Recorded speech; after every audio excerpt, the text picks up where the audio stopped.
என் பேர் விஜினு, குமரி மேற்கு மாவட்டத்திலேருந்து நாங்கள் வந்திருக்கோம். இது மீனவர்களுடைய எங்களுடைய அடையாளம். மதுரை மாநாட்டுக்கு தளபதிக்கு கிஃப்ட் கொடுக்குறதா கொண்டு வந்தோம். கூட்டம் ரொம்ப நெரிசலாக இருந்தது, ஒன்றுமே பண்ண முடியாது. எப்போயாவது ஒரு வாய்ப்பு கிடைக்கும்போது கொடுக்கலான்ற எண்ணத்தில் இப்போவும் கொண்டு வந்தோம். இப்போ கட்டுப்பாடுகள் எல்லாமே நிறைய இருக்குது. தளபதி கண் முன்னாடி கண்டிப்பாக போய் சேரும், வாய்ப்புகள் கண்டிப்பாக அமையும் தளபதி கொடுக்குற மாதிரி.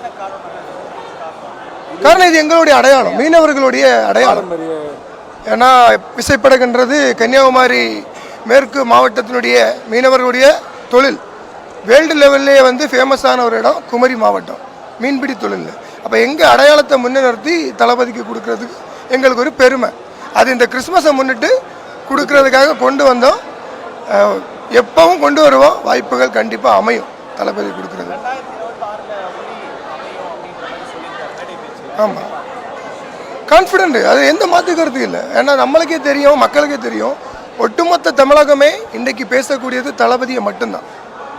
தளபதி சொன்ன மாதிரி வாக்குச்சாவடியில் தமிழகம் வரப்போறா, இல்லை வாக்குச்சாவடியே தமிழக வெற்றி கழகமாக இருக்க போகுதா, அதுதான் அமைய போகுது. 2026 தமிழக வெற்றி கழகம் ஆட்சி அமைக்க போவது உறுதி. தீய சக்தி ஒழிய போவது உறுதி.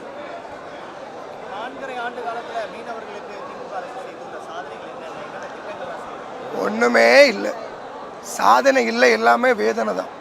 மீனவர்களுக்காக ஒதுக்கப்பட்ட வாக்குறுதியில் 1% போலும் இந்த தூய சக்தி செயல்படுத்தலை, தீய சக்தி செயல்படுத்தலை. இப்போ வரக்கூடிய தூய சக்தி மீனவர்களுக்கான ஒட்டுமொத்த காரியங்களை அறிஞ்சு ஸ்பாட்டில் உடனுக்குடன் செயல்படுத்தக்கூடிய அரசாக மாறும் தமிழக வெற்றி கழகம். அதில் எந்த மாற்று கருத்தும் இல்லை.